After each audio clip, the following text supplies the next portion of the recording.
Buonasera, buonasera a tutti, benvenuti a questo nuovo appuntamento dell'edizione 2020 di Molte Fedi sotto lo stesso cielo. Un'edizione tutta in streaming che è narrata dall'Eco di Bergamo. E voi dal sito di Molte Fedi, che adesso vedrete in sovraimpressione, www.moltefedi.it, potete rivedere tutti gli appuntamenti, tutti gli incontri di questa edizione. Vi ringraziamo, siete in tantissimi. E ci avete sentito più volte ripetere uno slogan caro ai giovani latinoamericani, che dice questo slogan: non esiste il centro tra giustizia e ingiustizia. E l'abbiamo ripetuto molte volte quando come ACLI parliamo di temi come l'uguaglianza, la fraternità. Ecco, questa scelta di fondo, secondo noi, vale anche quando parliamo di resistenza e di guerra di liberazione. In questi anni in diversi hanno voluto sostenere l'opinione che di fronte alla morte tutti sono uguali e dunque non ha senso dividere ancora il nostro paese. Per noi questo è un relativismo della memoria pericoloso. Certo che tutti i morti devono essere ricordati, ma ci sono quelli che l'Italia deve onorare, perché in vita scelsero di stare dalla parte giusta, quella della libertà, quella della democrazia. Non si possono mettere tutti i morti sullo stesso piano, perché la ragione storica stava inequivocabilmente da una parte e non dall'altra. Non esisteva il centro fra dittatura e libertà, tra fascismo e democrazia. Stasera noi parleremo di donne e uomini che hanno giocato la loro vita per consegnarci un'Italia diversa, migliore. E lo facciamo con un amico carissimo. Io sono molto contento che stasera con noi abbiamo Gad Lerner. Ben arrivato Gad. Grazie Daniele e buonasera a tutti. Sapete che moltissimi con questa modalità in streaming stanno incrociando Molte Fedi. Sono in tanti che ci scrivono ringraziandoci per la bellezza di gran parte degli appuntamenti. Ecco, se Molte Fedi... Mi mancano solo i bellissimi luoghi in cui ogni anno... È vero, perché con Gad noi cercavamo, eccolo, guardate, questo è Sant'Agostino, guardate l'ex chiesa duecentesca degli Agostiniani oggi a Olamagna, guardate qua siamo in Santa Maria Maggiore. Gad è un amico della prima ora, se Molte Fedi è una proposta stimolante, è anche grazie ad amici come Gad, con cui ci confrontiamo e discutiamo. Gad è veramente prezioso per noi. E qualche mese fa noi abbiamo incrociato un suo testo che ha scritto insieme a Laura Gnocchi. Lui è autore di un testo, di un libro, che racconta le storie di quelle donne e di quegli uomini migliori che dicevo prima. Vedete, Noi partigiani, memoriale della resistenza italiana. Da quelle storie Gad ha anche tratto 8 puntate, uno speciale che poi è stato trasmesso da Rai 3 durante il tempo del 25 aprile. Ecco, io sono felicissimo che a porre le domande a Gad Lerner stasera siano gli studenti del liceo Mascheroni, perché ogni generazione deve ridire le ragioni della scelta, che non può essere mai data per scontata. Ai ragazzi e alla professoressa Giuliana Durè, che poi introdurrà le domande, va davvero la mia gratitudine. La mia gratitudine anche al professor Mario Pelliccioli, storico dell'Ampi di Bergamo, amico carissimo di Molte Fedi. E a Mario cedo subito la parola. Grazie, buonasera a tutti. Sono costretto a fare una premessa, però sarà velocissima. Su questo libro si è aperta una polemica che mi pare eccessiva, tanto che l'AMPI locale è stata invitata a non partecipare all'iniziativa. Non voglio dilungarmi e quindi mi limito a dire che il progetto del Memoriale della Resistenza è stato condiviso e sostenuto dall'AMPI nazionale e che il libro di Lerner e Gnocchi non è un saggio storico. Non vuole essere un saggio storico, ma è un'opera divulgativa. Come tale credo che si faccia magari perdonare un uso che a volte pare un po' disinvolto di qualche fonte. Entro subito nel tema. Il libro che cos'è? Il libro presenta una scelta di testimonianze, la trascrizione di una cinquantina di testimonianze tra le centinaia che sono state raccolte. E già dire trascrizione significa dire un problema serio per chi scrive un libro. Che poi il lavoro di raccolta delle testimonianze sulla Resistenza sia un po' tardivo, lo affermano onestamente gli stessi autori. Quindi io chiudo questa questione e vado al libro. Credo che per capire il libro ci si debba mettere in una certa ottica, ben espressa nella introduzione degli autori da questa affermazione. Chi liquida l'antifascismo riducendolo a ideologia obsoleta, a tradizione calcificata che sopravviverebbe solo nei medaglieri dell'Ampi, nelle fotografie in bianco e nero dei martiri, nelle lapidi troppo spesso sfregiate lungo le strade d'Italia, deve fare i conti con l'insegnamento che ci viene da questi uomini e da queste donne ancora presenti tra noi. Loro sanno che questa loro presenza è diventata scomoda, che disturba coloro i quali osano addirittura deriderli in quanto visionari, nostalgici, allarmisti, fuori dal tempo. Ma più vengono a dirci che la loro testimonianza è superflua, anacronistica, scontata nell'Italia contemporanea, più noi dovremo moltiplicare gli sforzi affinché sopravviva a loro. La scelta da essi compiuta, quando erano ragazzi, deve rinnovarsi, a partire dal loro esempio, perché il fascismo non abbia un futuro.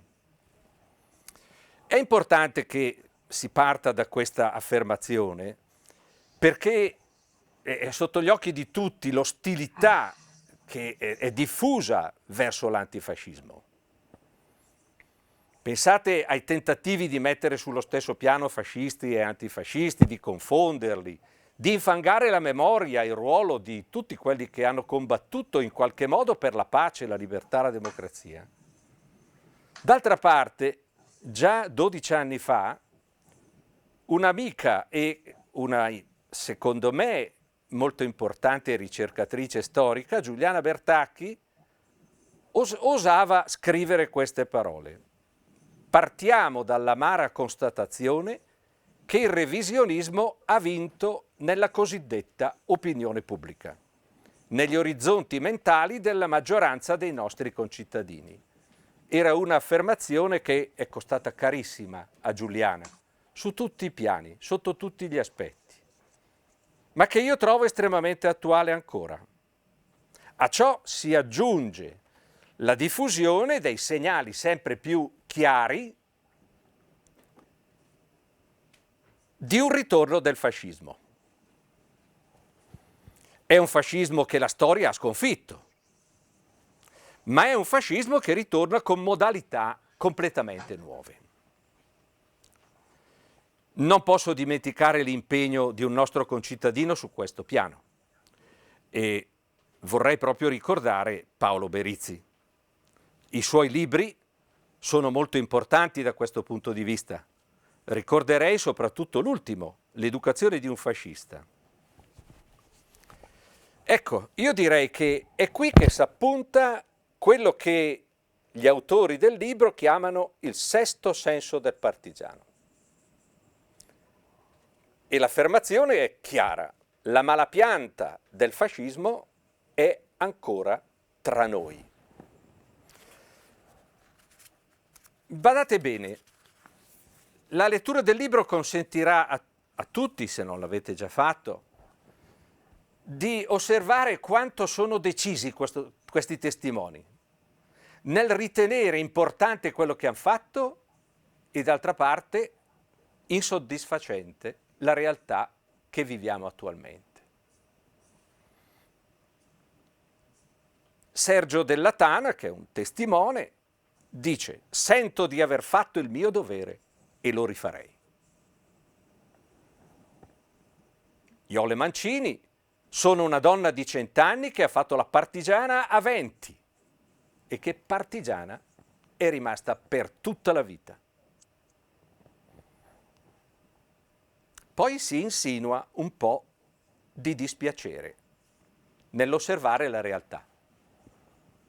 Ecco allora Bruno Segre che afferma: in principio tutti ci festeggiavano i partigiani, poi in un paio d'anni l'indifferenza. E io sono sempre più convinto che sull'indifferenza verrà giudicato il nostro secolo, il nostro periodo storico, perché questa è gravissima.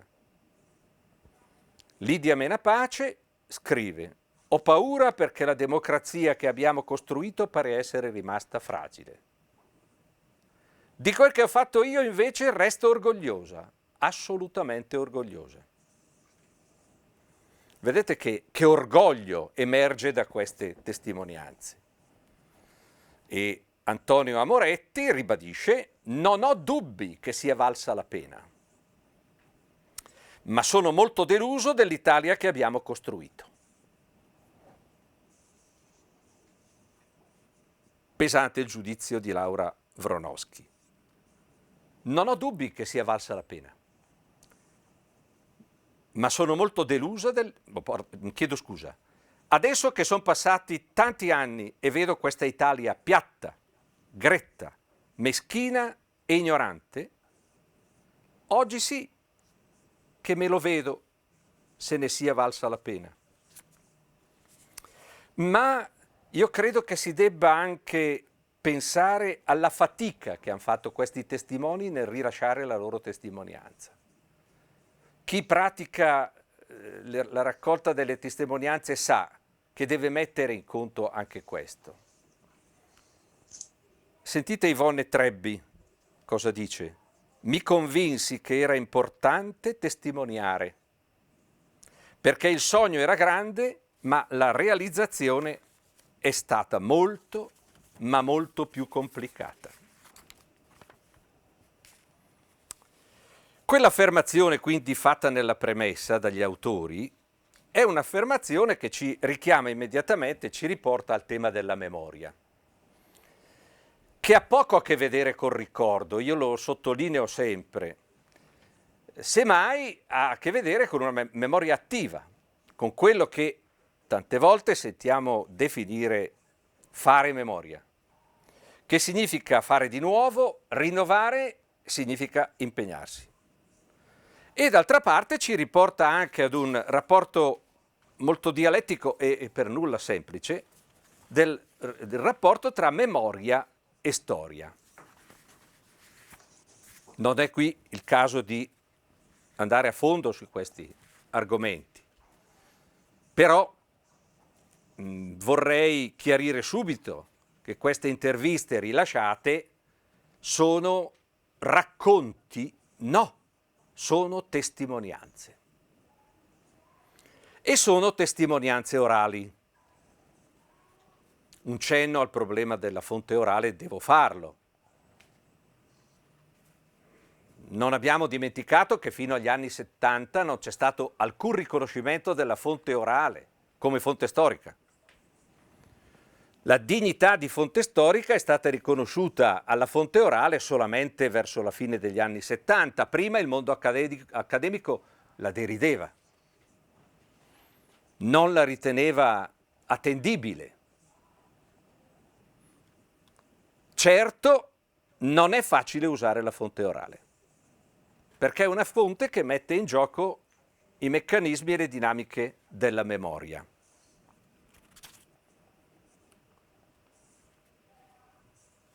Occorre anche ricordare che la raccolta delle fonti orali sulla Resistenza non è stata fatta solo recentemente, ma è stata iniziata proprio, direi, subito dopo, soprattutto negli anni 70.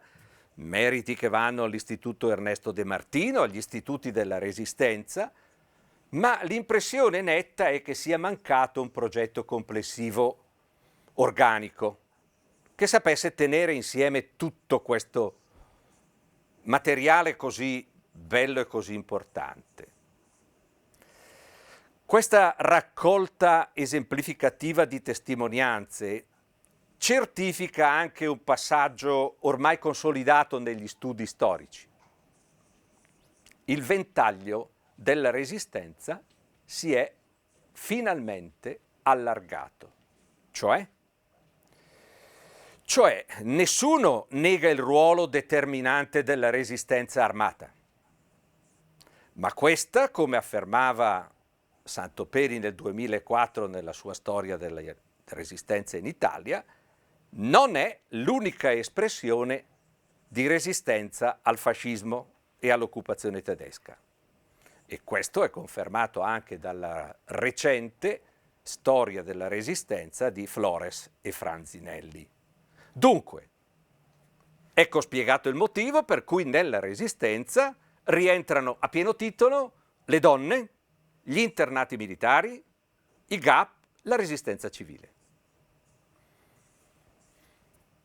Categorie di persone che erano state completamente messe da parte. Le donne erano state un aiuto ai partigiani, gli internati militari non contavano, anzi se ne vergognavano,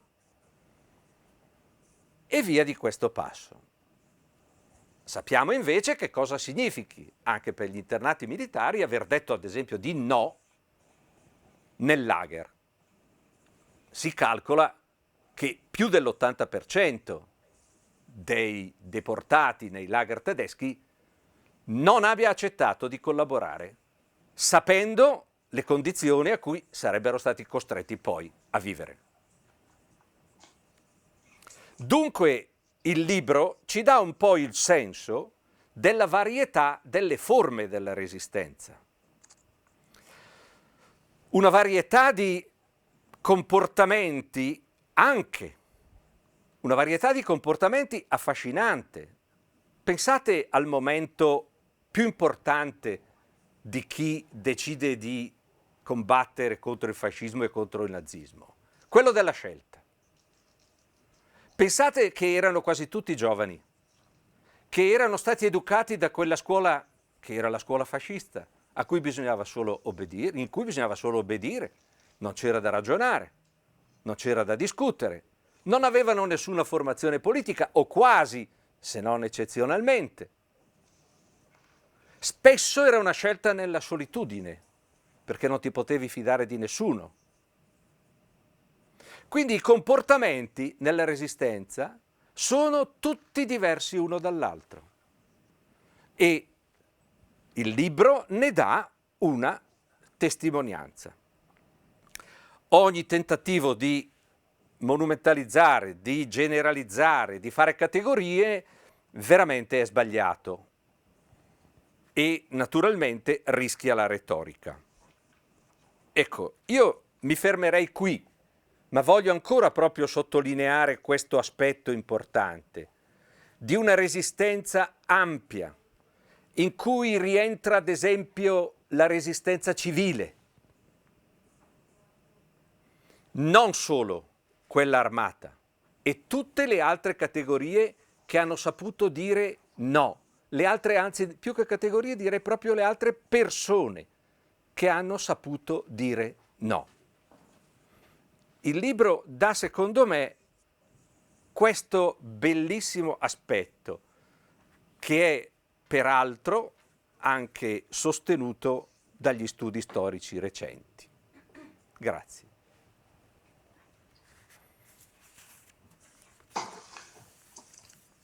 Posso dire qualcosa io? Certo, certamente, grazie. Molto rapidamente, perché so che poi dialogheremo con la professoressa Duret e con i suoi studenti, ma vorrei dissipare un equivoco. Noi non abbiamo fatto un libro di me e Laura Gnocchi, non abbiamo fatto una trasmissione televisiva, mi riferisco alle gentili parole introduttive di Daniele Rocchetti. È vero, ci sono state anche una trasmissione televisiva e un libro come prodotti secondari venuti dopo, non previsti, così come non era previsto di questo libro che se ne facessero 8 ristampe nel giro di pochi mesi, corrispondendo quindi evidentemente a un bisogno, ma noi siamo tutt'altro che degli storici professionisti, siamo dei giornalisti che, dialogando con la presidenza nazionale dell'ANPI, dopo esserci resi conto che non esisteva a tutt'oggi una raccolta sistematizzata di testimonianze di chi ha fatto la scelta della resistenza, ci sono migliaia e migliaia di testimonianze filmate anche a persone che non sono più tra noi, anche a comandanti importanti raccolte negli anni passati, ma sparse nei diversi istituti storici, nelle diverse sezioni dell'ANPI, musei locali. E noi a questo progetto, se volete più ambizioso ancora, ma modesto nelle intenzioni giornalistiche, senza nessuna pretesa di fare una ricostruzione storica. Spero che questo dissipi anche le controversie che ho appreso soltanto da Pelliccioli essersi consumate con l'ANPI di Bergamo. Non le conosco e quindi non entro nel merito, ma certamente questo non è un libro di storia. Noi ci siamo messi di buona lena, abbiamo incontrato una meravigliosa squadra di volontari giornalisti, che ovviamente tutti a titolo gratuito, con un minimo sostegno finanziario del sindacato pensionati della CGIL, che ci ha consentito di rimborsare la benzina e di dare qualche gettone ai giovani videomaker che ci accompagnavano nelle case, quasi tutte case popolari, di queste partigiane e di questi partigiani, alcuni nelle case di riposo siamo andati a incontrarli, ma quando il Covid in primavera ci ha fermato e in lockdown abbiamo scelto 50 testimonianze da pubblicare anche in forma scritta sintetizzata, eravamo già a 420 voci raccolte in giro per l'Italia. Faticosamente abbiamo ricominciato nei mesi estivi, quando abbiamo potuto incontrare di nuovo questi anziani, tanti ne abbiamo persi nel frattempo. Siamo oggi a circa 470-480, abbiamo tutta l'intenzione di proseguire finché c'è qualcuno che ha la voce, che ha la forza di parlare. Domani io sono a Marzabotto, dove incontrerò Franco Fontana, staffetta della brigata Stella Rossa, testimone del più terribile eccidio che si è consumato nel nostro paese. Voglio dire a Pelliccioli e a tutti voi che queste persone meritano di avere un memoriale, meritano di avere un luogo, cioè che sia al tempo stesso digitale. Presto allestiremo una piattaforma, un portale per cui chiunque potrà sentire la loro viva voce, il racconto della loro scelta, come giustamente ci ricordava Pelliccioli. E speriamo che sia anche un luogo fisico. Non capisco perché in Italia non ci sia ancora un museo nazionale della resistenza, non ci sia ancora una sala delle rimembranze come c'è per esempio a Gerusalemme, a Yad Vashem, per chi ha potuto, essendo sopravvissuto, raccontare l'esperienza della Shoah. Meritano quindi di avere non soltanto così, la ricerca degli storici, ma anche la gratitudine dei cittadini, un monumento anche, un monumento digitale. Tanto più che andando a incontrarli a tanti anni di distanza, a 75 anni di distanza dai fatti, una distanza enorme. Questo gli storici professionisti con cui ci siamo consultati ci hanno giustamente fatto notare che fa sì che la loro visione dell'accaduto sia in qualche modo diversa da quella che ci avrebbero espresso negli anni 50, 60 o 70, è ovvio, ma è in qualche modo interessante. Che cosa resta della resistenza? Che avvertimento ci lanciano sui fascismi contemporanei, che hanno forme e manifestazioni ovviamente molto diverse? È di grande interesse, noi crediamo. La seconda fase del lavoro sarà quella di raccogliere anche con gli istituti storici della Resistenza tutte le testimonianze filmate già esistenti dei defunti. Saranno migliaia quelli che verranno a comporre questo nostro memoriale. E concludo, scusandomi per la lunghezza,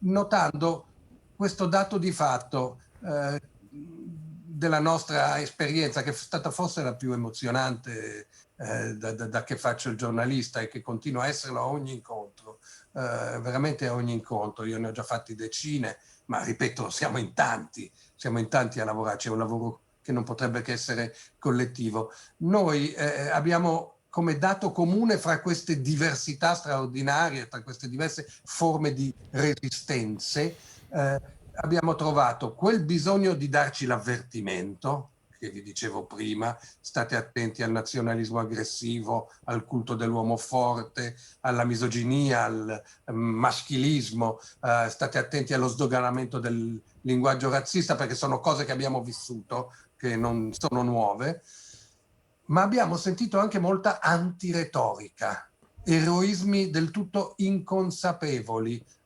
racconti disincantati che ci hanno permesso anche di guardare a quelle che i revisionisti, i denigratori della resistenza descrivono come le zone oscure di quella guerra feroce, con uno sguardo che credo questo sì aiuterà anche gli storici.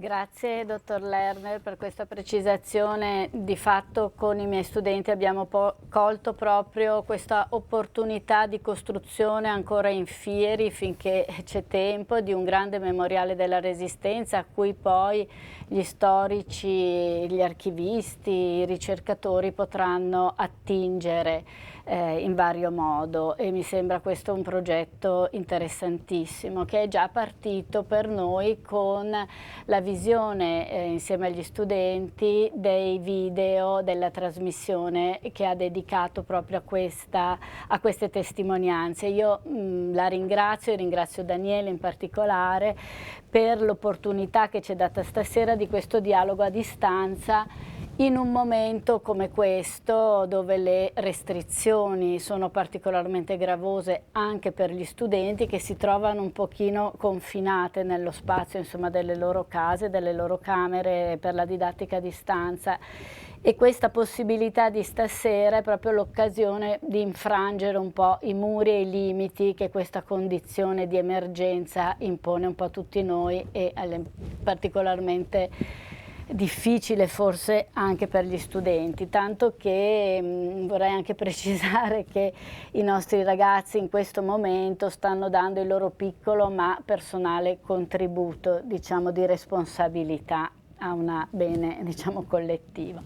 Ecco, gli miei studenti della quinta D del liceo Mascheroni stanno lavorando sul tema dell'uomo di fronte al potere, per cui abbiamo colto questa opportunità molto significativa di vedere e di studiare un po' i video delle testimonianze raccolte da lei, tanto che i ragazzi si sono appassionati proprio a questo tema di fondo che citava anche Mario prima, della scelta, cioè la capacità di prendere posizione negli anni del ferro e del fuoco, a prescindere da un contesto, e non determinati da condizioni materiali quanto da un coagularsi di ideali comuni per cui combattere. E in questo senso i ragazzi hanno lavorato, e devo dire che il significato di questo incontro sta anche proprio in questo. E adesso noi proporremmo dei video, dei brevi spezzoni di video tratti proprio dal suo lavoro sulla testimonianza. Il primo, a cui faranno seguito poi le domande dei ragazzi. Il primo video è sulla testimonianza di Luciana Romoli, romana, che a soli 8 anni percepì il senso di ingiustizia delle leggi razziali che avevano determinato l'espulsione della sua compagna Deborah Sarfati, che poi morirà ad Auschwitz. Ecco, pur così piccola, Luciana ha rifiutato di chiudere gli occhi di fronte a un sopruso, e quasi ci è sembrato avesse anticipato, incarnato quasi precocemente quell'invito, quel monito che Liliana Segre nella sua ultima testimonianza di un mese fa ha rivolto ai ragazzi, a tutti i giovani, a non essere indifferenti, cioè a non voltarsi e a assumersi in prima persona il coraggio dell'indignazione. Ecco, adesso c'è il video di Luciana Romoli, la testimonianza di Luciana Romoli, seguita dalla domanda di Andrea. Erano state mandate le leggi razziali e da pochi giorni era cominciato l'anno scolastico, e quel giorno invece di venire la nostra insegnante è venuta una supplente vestita da fascista e ha detto: bambina, adesso io faccio l'appello perché voglio conoscervi. Quando è arrivata Deborah gli ha detto: tu rimani in piedi. Chi è Deborah? Deborah era la mia compagna di banco, che è ebrea, ma per noi che compagni di classe non faceva nessuna differenza, perché noi conoscevamo solo la religione cattolica. E appena l'insegnante ha finito l'appello, è venuta da noi al terzo banco, ha preso Deborah, l'ha presa, l'ha trascinata sotto la finestra e del cordone della tenda ha legato le lunghe trecce di Deborah alla finestra. Poi ha intimato a tutte le alunne: prendete il quaderno a righe e scrivete dei pensierini su maledetti ebrei. Ogni tanto andava sotto la finestra di Deborah e diceva: questo è il tuo ultimo giorno di scuola, gli ebrei sono mascalzoni, sono ladri, sono decisi, vi hanno fatto crocifiggere Gesù, e c'è tante cose gravissime. A un certo punto la nostra compagna di banco non ha voluto scrivere i pensierini, lei gli ha preso la testa, gliel'ha sbattuta sul banco. A questo punto noi ci siamo tutte ribellate, siamo andate contro l'insegnante, l'abbiamo fatta cadere, l'abbiamo Quindi picchiata. una rivolta antifascista di bambini. Di bambini. Appena siamo usciti ho detto: sentite, aspettiamo che escono tutti i ragazzi e le ragazze, gli altri bambini e i bambini da scuola, che noi vogliamo. Io ho uno zio tipografo, gli faccio, con l'aiuto di mio padre faccio fare uno scritto, e poi noi domani mattina, voi stasera venite a casa mia a prendere questi foglietti, e domani mattina a ogni classe, sia maschi che femmine, consegnatevelo. È stata un'iniziativa grandiosa. E avete denunciato così? Sì, abbiamo denunciato quel sopruso. Sì, il giorno dopo sono arrivati i fascisti, dirigenti del fascio, a parlare con la direttrice. E le conseguenze per voi quali sono Le state? conseguenze quali sono state? Che la direttrice ci ha espulso solo me e mia sorella. Espulse Da tutte le scuole di Regno. Oggi tra i giovani è difficile comprendere il valore dell'impegno, della partecipazione attiva e della corresponsabilità. Anche se ognuno nel suo piccolo ha un ruolo e proprie responsabilità verso la comunità, cresce il disimpegno a causa della sfiducia nel poter fare la differenza. Come possiamo combattere tale disimpegno, soprattutto di fronte all'emergere di nuove forme di intolleranza e di razzismo? Questa è la prima domanda che è stata rivolta direttamente a lei da Andrea. È difficile rispondere ad Andrea perché il tema è forse quello dell'assuefazione, dell'abituarci a considerare normale ciò che invece normale non è affatto. Ieri come oggi, nel 1938, così come adesso, ci si abitua che certe cose sono naturali. In questo forse l'ingenuità dei bambini alimenta un senso di giustizia maggiore, più grande. Mi ha commosso naturalmente la testimonianza di Luciana Romoli. Non è casuale che questa bambina della borgata popolare di Casalbertone a Roma, 5 anni dopo, nel 1943, diventerà una staffetta partigiana della resistenza nella capitale. Ma mi ha colpito che non è l'unica che data allora una presa di coscienza. Gastone Malaguti, che poi è stato un valoroso gappista, quindi un guerriero di città, un partigiano di città a Bologna, protagonista della famosa battaglia di Portalame, a sua volta mi ha raccontato che nel 1938 è stato espulso per 2 settimane perché si era alzato a protestare in seconda media quando un gerarca, un piccolo gerarca, era entrato in classe a dire che David, il suo compagno, non poteva più frequentare le lezioni. O ancora potrei citare dalle testimonianze che abbiamo raccolto quella di Carlo Orlandini, che era un po' più grandicello, aveva 16 anni nel 1943, settembre-ottobre, quando durante un campeggio a Bardolino sul lago di Garda incontrano un gruppo di giovani tedeschi di un reparto delle SS che fanno campeggio con loro, la sera mangiano e bevono insieme, si mettono a raccontare con divertimento che vengono da Varsavia, vengono dalla Polonia e raccontano di avere partecipato alla repressione della rivolta del ghetto di Varsavia e che quando gli ebrei disperati si buttavano giù dalle finestre dei piani superiori delle case, loro facevano al tirassegno con il mitra. E allora il 16enne Carlo Orlandini non ci dorme tutta la notte, la mattina dopo torna da chi gli aveva raccontato questo, gli dice: avevamo bevuto un po' troppo, stavi scherzando, vero? Hai esagerato. L'altro gli dice: no, abbiamo fatto proprio così e bisognava fare così. E è lì che Carlo Orlandini, ripeto, a 16 anni, all'insaputa della madre, lasciandole una lettera, parte, passa il fronte e diventa anche lui partigiano, entra in rapporto anche con gli alleati, sapeva le lingue e questo lo ha aiutato.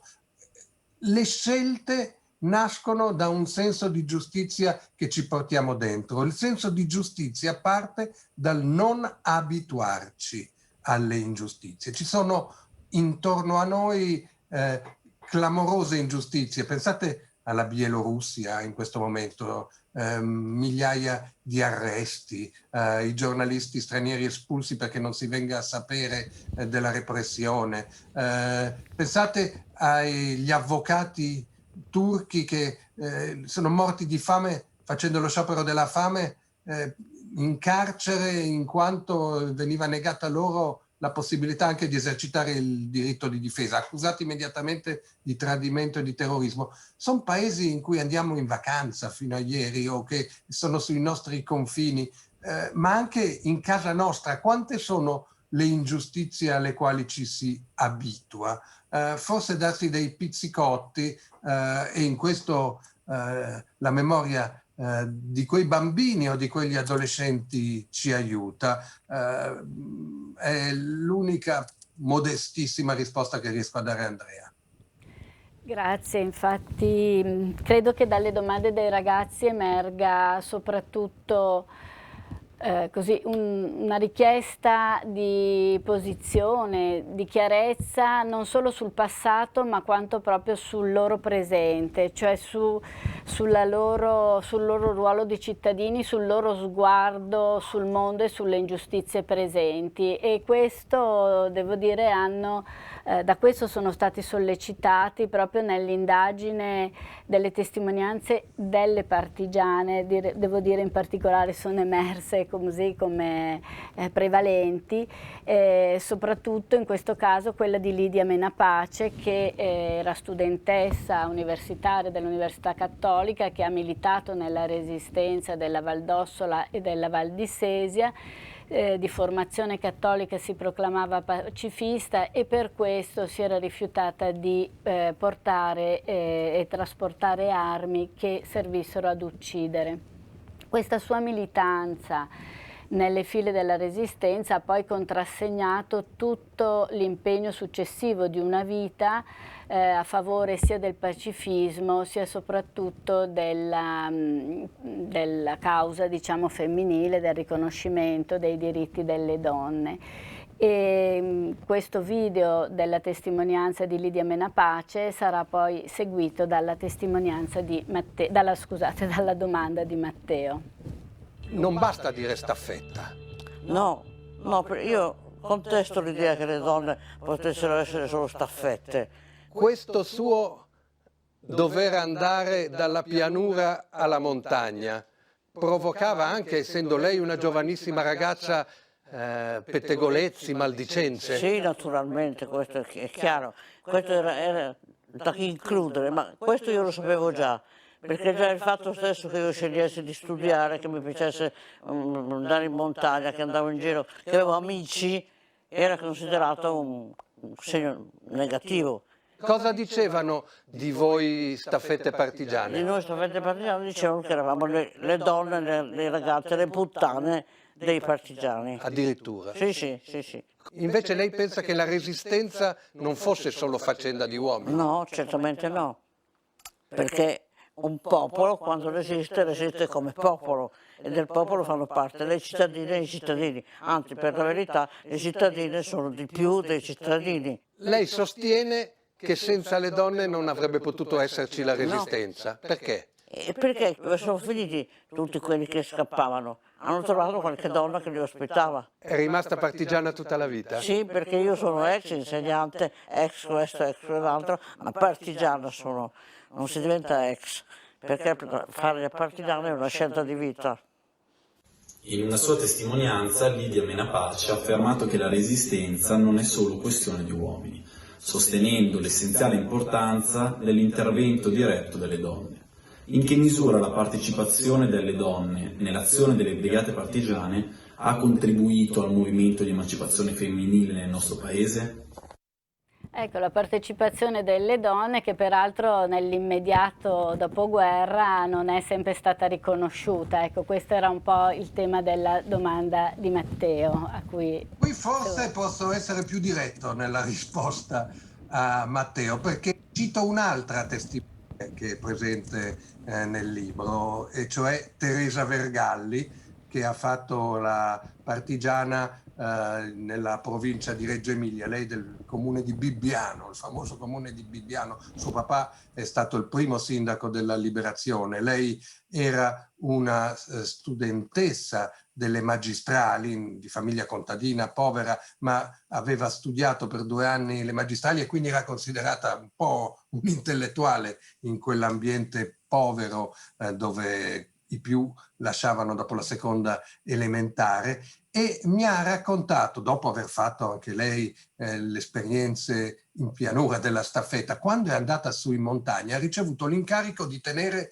dei corsi di formazione politica, sia a quei maschiacci partigiani, sia anche ai contadini e alle contadini che li nascondevano nei fienili e nelle abitazioni e gli davano appunto il sostegno decisivo che anche Lidia Menapace ha appena ricordato. Ebbene, la giovanissima Teresa Vergalli, comunista, adoperava delle dispense per fare questi corsi di formazione nei quali doveva spiegare alla popolazione che cos'era la democrazia, anche cos'era la storia d'Italia, ai partigiani eccetera, ma cos'era la democrazia, che differenza c'era tra un podestà e un sindaco democraticamente eletto. E fra le altre cose, su queste dispense che lei comunista aveva ricevuto da un cattolico di nome Giuseppe Dossetti, che stava giù in pianura, sarebbe stato vice segretario nazionale della Democrazia Cristiana, sarebbe stato uno dei padri della nostra Costituzione negli anni seguenti. È curioso, no? La comunista che tiene lezioni di democrazia con le dispense del cattolico Dossetti.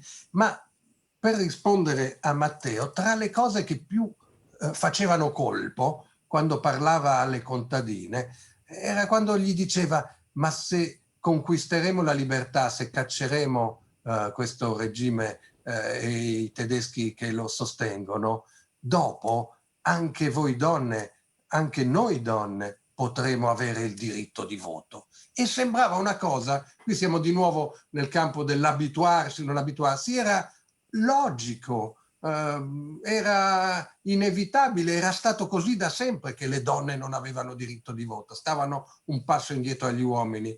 Quando abbiamo raccolto le testimonianze dei mezzadri, dei contadini mezzadri, ci raccontavano che il lavoro delle donne valeva meno, veniva conteggiato meno della metà di quello degli uomini. Se una famiglia aveva tante figlie femmine era una disgrazia. Ora, la conquista del diritto di voto alle donne arrivò nel 1946, subito dopo la liberazione. Ci voleva fantasia, no? Ma le donne che hanno combattuto nella Resistenza si sono conquistate anche questo contro i pregiudizi di una mentalità dominante che non era solo quella fascista, era anche quella clericale dell'epoca, era anche quella del senso comune maschile diffuso anche nella sinistra e anche nei partiti del CLN. Quante ci hanno raccontato che, insistendo perché volevano sfilare nelle città dopo la liberazione, si sentivano dire ma è meglio di no perché il popolo non capirebbe una sfilata a cui partecipano anche le donne, oppure se proprio insistevano dicevano poi loro ma insomma se proprio volete sfilare va bene, però mettetevi la gonna, perché se sfilate in pantaloni come stavate su in montagna davvero questo darebbe scandalo. Questa era l'Italia in cui queste donne hanno dato un contributo anche culturale, oltre che materiale, perché come ricordava Lidia Menapace non ci sarebbe stata nessuna resistenza possibile senza il contributo delle donne. E aggiungo un'ultima considerazione molto banale, ma che si fa poco, e cioè che non erano obbligate, a differenza di molti ragazzi. Molti ragazzi in età di leva dovevano scegliere tra l'arruolamento obbligatorio, i bandi di Graziani, pena la fucilazione se non andavi sotto l'esercito repubblichino o addirittura direttamente dei nazisti, oppure andare in montagna. Quindi molti, diciamo, hanno fatto una scelta anche necessitata, i maschi. Le donne, chi gliela faceva fare? Lo hanno scelto liberamente e spontaneamente di stare dalla parte giusta. E tra l'altro hanno dato un grande contributo anche all'articolo 3 della Costituzione, attraverso anche la presenza nella Costituente della partigiana Lina Merlin, quindi è stato un contributo di cui beneficiamo ancora noi oggi. E l'altro aspetto che abbiamo un po' affrontato con i ragazzi è questo delle resistenze laterali, cioè i 1000 volti della resistenza, tra cui, come ricordava anche Mario, ci sono gli internati militari italiani.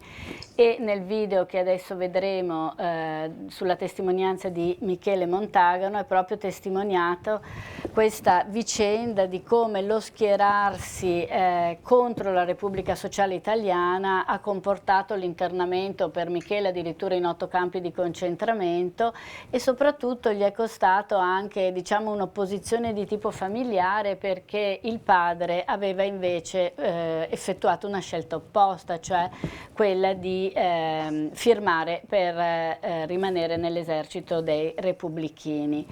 Ecco, anche su questa vicenda, sullo spunto, diciamo, fornito da questa vicenda, ci sarà poi la domanda di Camilla.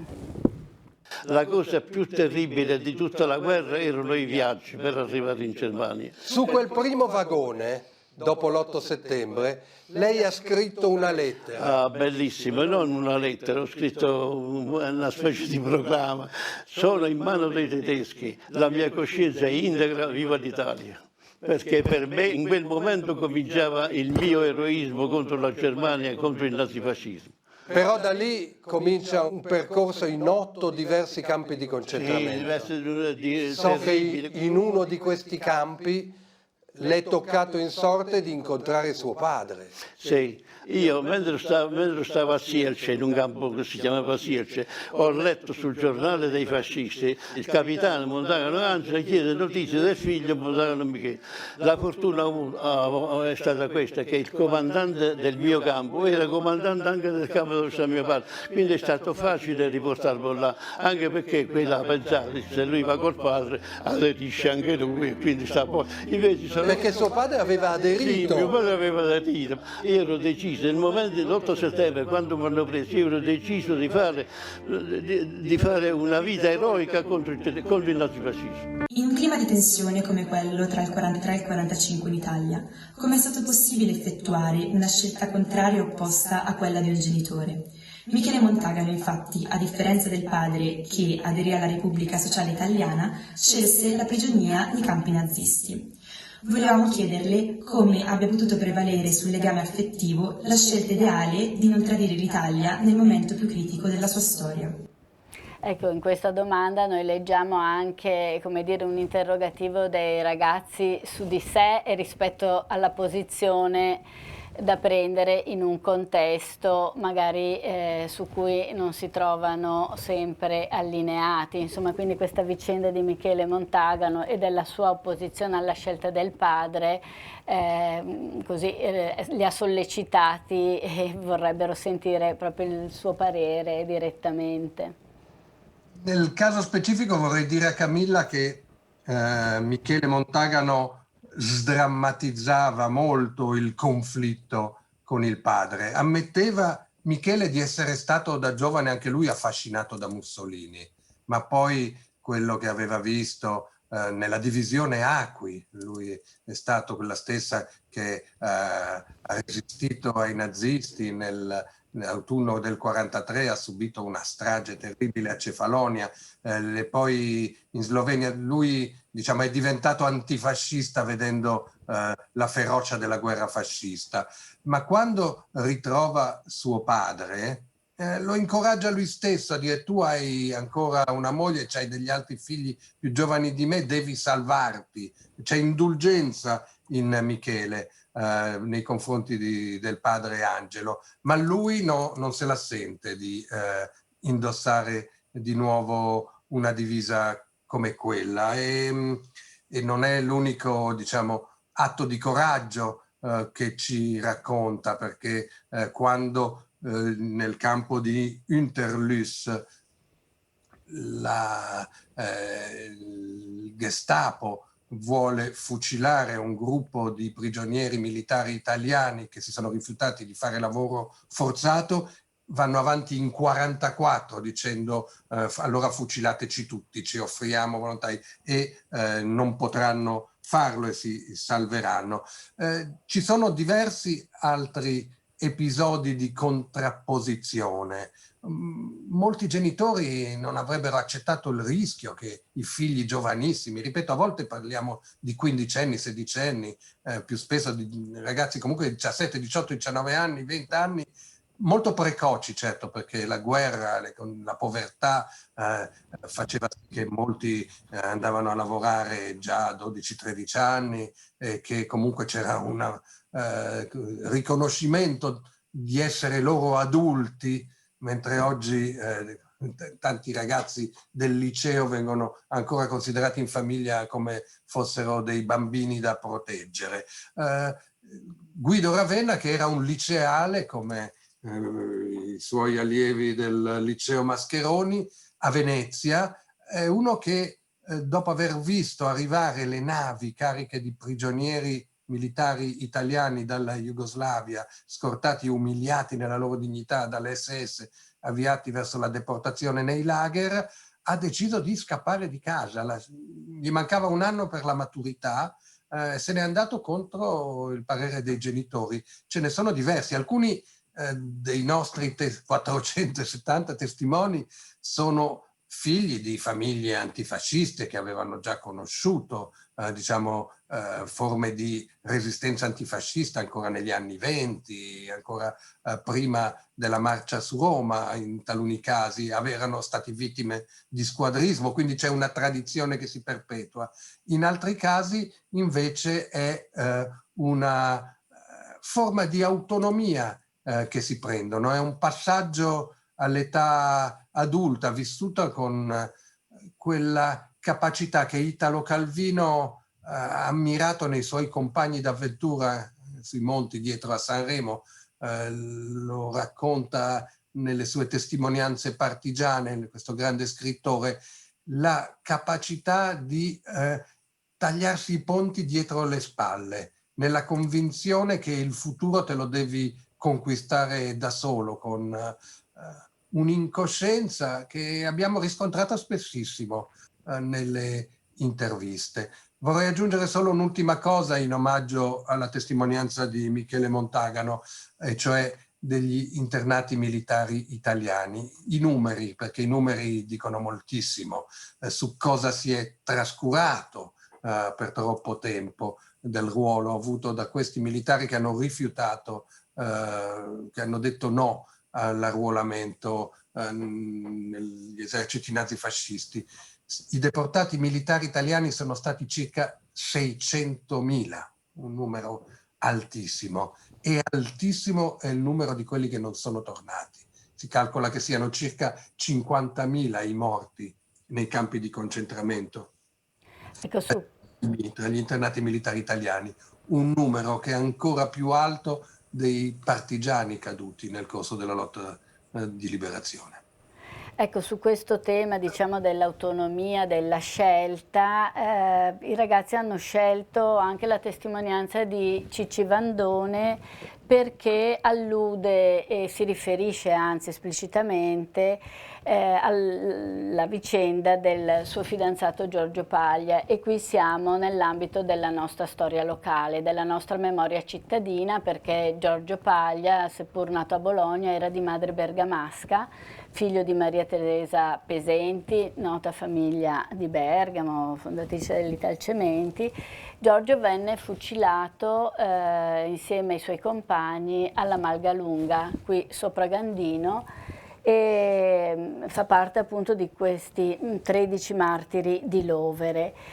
Si tratta quindi della storia che ci è testimoniata anche dalla intitolazione di una via a Bergamo a Giorgio Paglia e a Guido suo padre, con insomma una controversia su questa doppia titolazione, in quanto Giorgio seppe prendere una strada proprio diversa da quella del padre, che invece militò da volontario nella guerra d'Etiopia, quindi nell'invasione fascista, e si distinse ed cadde in questa guerra ed ebbe una medaglia per questo sotto il fascismo. Giorgio invece rifiutò la grazia che pure gli sarebbe stata concessa in virtù del padre, e anzi chiese di essere fucilato per primo, dimostrando così una solidarietà con i compagni e un attaccamento, diciamo, ai valori condivisi. Ecco, su questo tema che verrà formulata poi la domanda ultima di Giulia.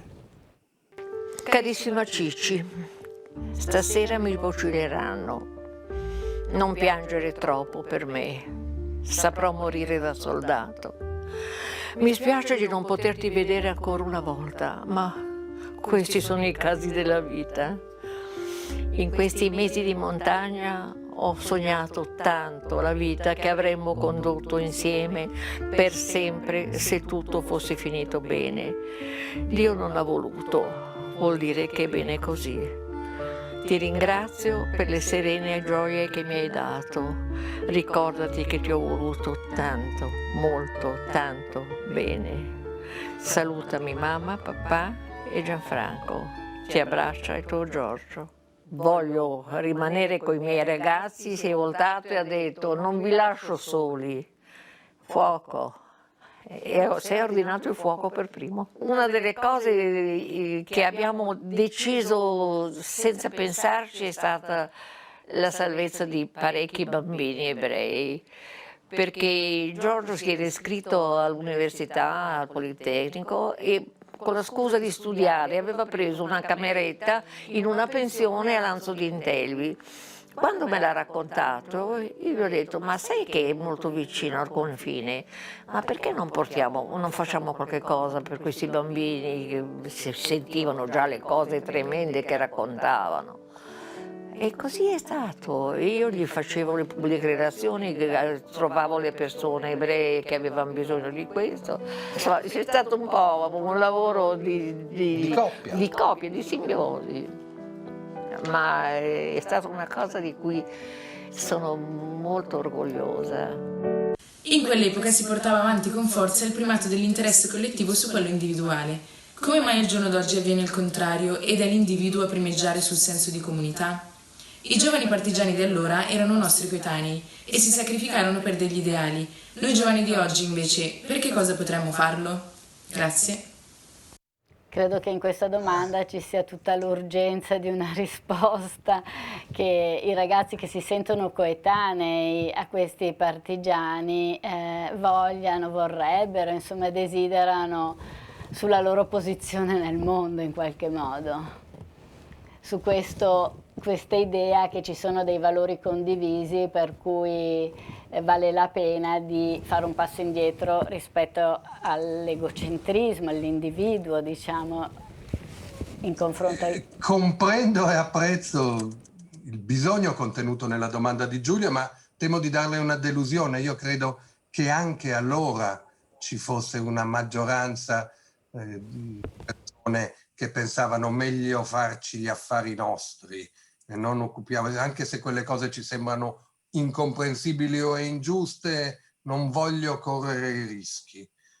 Ed erano eccezioni invece figure come Giorgio Paglia e Cicci Vandone. La loro è anche una bellissima storia d'amore che nasce quando Cicci Vandone ha solo 17 anni, che dura 3 anni perché Giorgio viene fucilato che ne aveva 22 e a 22 anni era già un ufficiale che aveva fatto la guerra e che aveva messo questa sua esperienza militare al servizio della 53esima Brigata Garibaldi. Un grande senso dell'onore anche, se volete, un po' aristocratico, cavalleresco, che però di nuovo vede una fusione, una integrazione che si realizza in questi momenti storici particolari anche tra classi sociali e culture diverse. Torna in diverse delle nostre testimonianze questo. Non aveva nessun problema il figlio della famiglia Pesenti di Bergamo di combattere insieme ai garibaldini, ai rossi, ai comunisti, agli operai. Questo è stata anche la grandezza, quel senso di collettività al quale fa riferimento Giulia.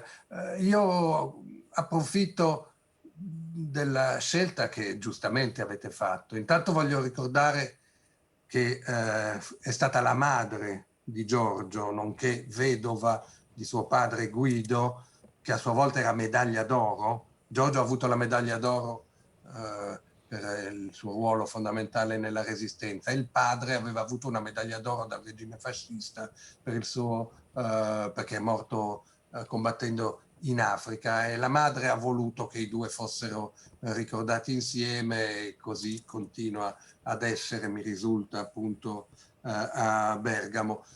Ma Cicci Valdone, volevo dirvi che quest'estate è morta. Noi l'abbiamo incontrata all'ultimo momento.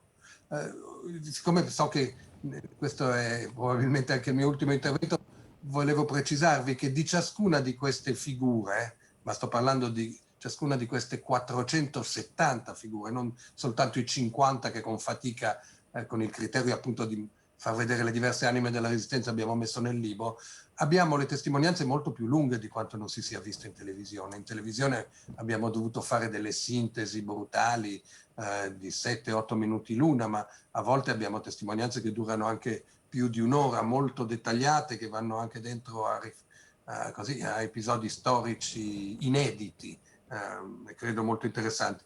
Ma se ne stanno andando via, se ne sono andati via diversi di quelli che hanno fatto parte anche della nostra ricerca. Cicci è stata una di loro, se n'è andata via quest'estate. Per fortuna con lei abbiamo potuto vivere anche un bellissimo 21 novembre, perché lei tutti gli anni, nell'anniversario della fucilazione di Giorgio, organizzava una cerimonia nella quale lei portava sempre dei ciclamini bianchi che erano i fiori del loro amore, i fiori del loro fidanzamento.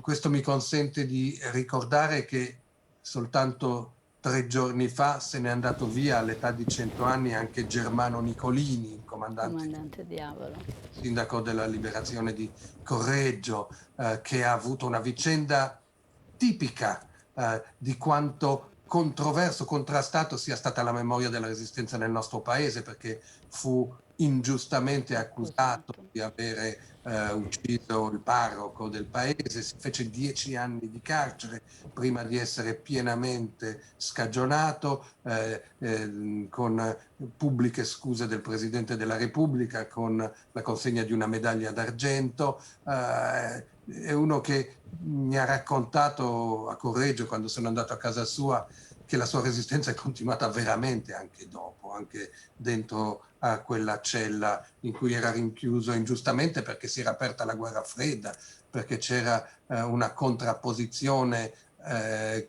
anticomunista che non prevedeva figure intermedie come lui, che era cattolico ma eletto sindaco dai comunisti. E lasciatemi ricordare che se n'è andata pochi giorni fa quella che è stata un artefice fondamentale di questa nostra ricerca, alla quale va tutta la gratitudine di Laura Gnocchi e mia. Firma la prefazione del nostro libro Carla Nespolo, la prima presidente dell'ANPI partigiana, è morta di malattia, è morta di tumore, ci ha dato una spinta, ha avuto fiducia nel fatto appunto che non bisognasse spaccare il cappello in quattro, perché se vai a sentire tutti gli storici, tutti gli accademici, nessuna ricerca è perfetta secondo le coerenze delle loro metodologie, ma insomma avviamo questo processo e io spero che possiamo continuarlo, perché fino a che sarà in vita una partigiana o un partigiano che ha rischiato per la nostra libertà, per la nostra democrazia, io credo che dobbiamo raccogliere la sua voce. Io domani mattina vado per questo a Marzabotto. Grazie dottor Lerner, questo enorme patrimonio di biografie, di storie individuali costituiscono proprio un serbatoio a cui io spero che anche gli studenti un domani vorranno attingere, vorranno riascoltare, sentire, anche perché quello che abbiamo colto, come dice la Radiconcini, che i valori maturati durante la Resistenza hanno poi informato tutta la vita privata, le scelte anche private, non solo quelle pubbliche, come è stato nel caso che lei citava del comandante Diavolo, anche dopo l'accusa e dopo 10 anni di carcere, eccetera. Purtroppo i tempi sono scaduti e volevo ringraziarla da parte soprattutto dei ragazzi, dei nostri studenti che hanno avuto questa meravigliosa possibilità di confrontarsi, di ascoltare direttamente le parole di quelli che sono stati i giovani e le ragazze di allora, e casomai le chiederemo una seconda possibilità magari di approfondimento. E intanto però tutta la nostra riconoscenza e grazie per questo suo intervento. Grazie a voi, grazie alle ACLI di Bergamo e a tutti quelli che ci hanno seguito. Grazie. Grazie. Come Molte Fedi vi aspettiamo domani sera alle 21 per un altro importantissimo appuntamento che peraltro è molto coerente col tema di stasera, perché interverrà direttamente Antonio Scurati per la presentazione del secondo volume del suo libro su Mussolini, questo intitolato L'uomo della provvidenza, che è uscito proprio il 24 di settembre. Quindi domani sera alle 21 saremo ancora con Molte Fedi ad ascoltare la presentazione di Scurati. Grazie e buona serata.